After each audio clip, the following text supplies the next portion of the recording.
I guess I want to talk about what I'm fearing or what I'm sensing people are taking my discussion of transcendence and eternality and how that is getting aligned with Platonism.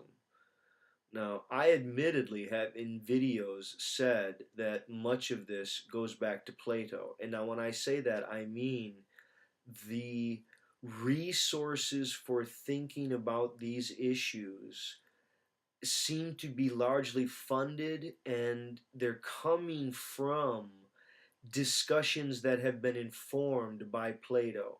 Now, that's not my position, okay? I think that there is much that is in Plato that is a sort of discovery, this discovery of a form outside of its empirical instantiation. The fact that we can have an idea of a circle that is not any particular circle, that applies to all circles, right? I think that in this notion of the beautiful, the good, and the just, right? I mean, Plato had some notion of the good, and he said, okay, so, or the beautiful. It's just maybe an easier case. You see a beautiful sculpture, and then you see a beautiful painting, and then you hear a beautiful piece of music, and he says, well, I want to know what the beautiful is. That is the beauty independent of any of the particulars.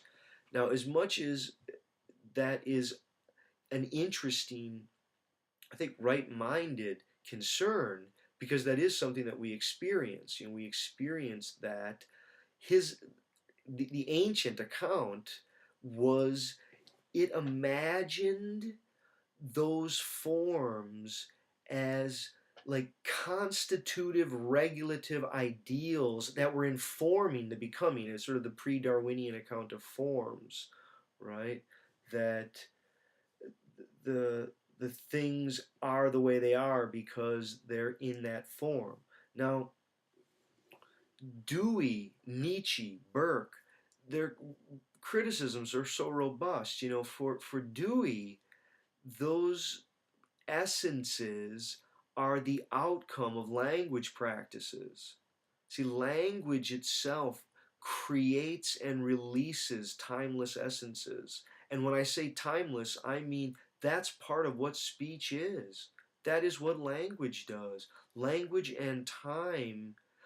I mean, try to think of like rhythm and rhyme and how much rhythm and rhyme goes into speech. How much your sense of tempo and your experience of the passage of time, its lagging, how it gathers together, how it doesn't, what it means to dwell along inside speech. All these phenomena are part of our experience of time. Time and speech are so interwoven. I think it's hard to really get at, what exactly the experience of articulate thought and speech has done to shape our experience of time. I think it is very real.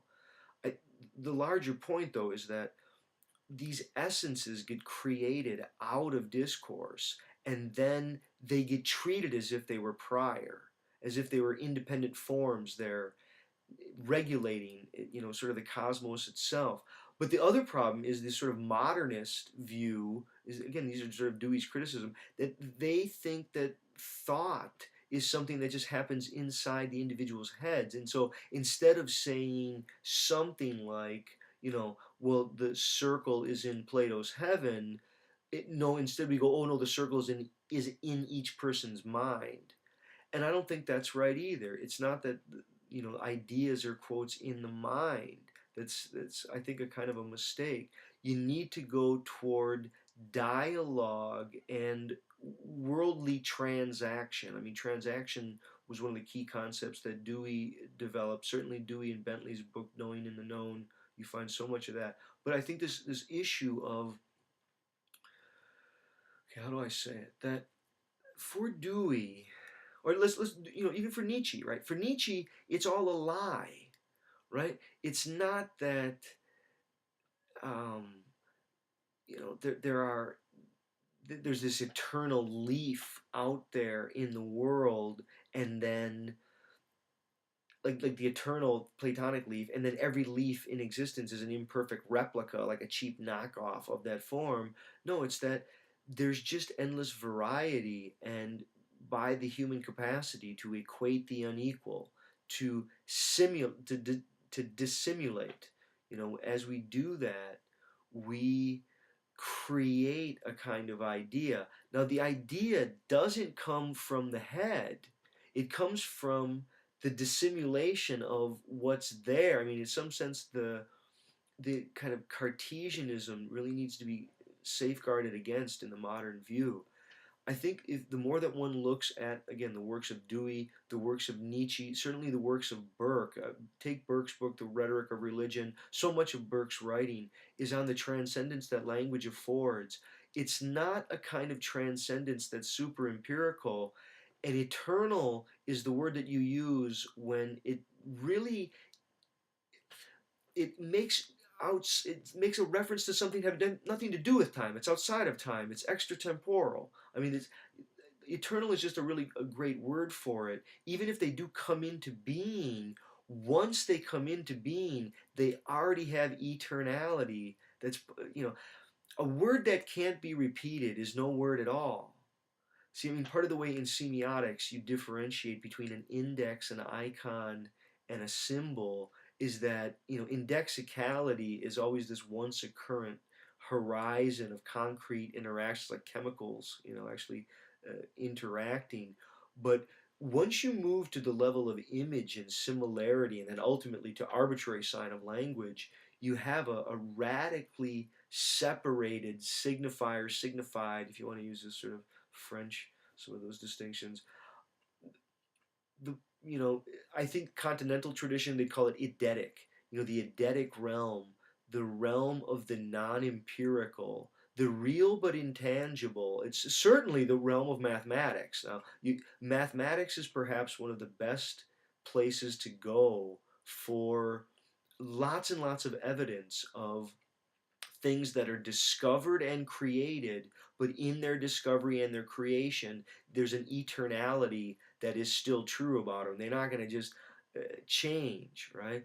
Uh, it's really, I guess, hard to, I guess, convey,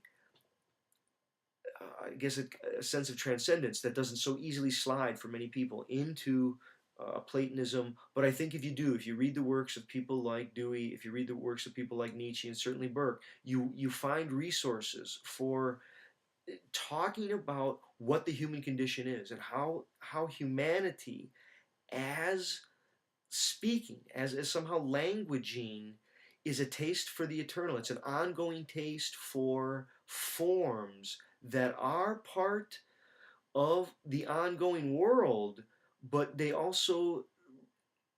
ripping into a non-time as part of their being. Okay, well, thanks.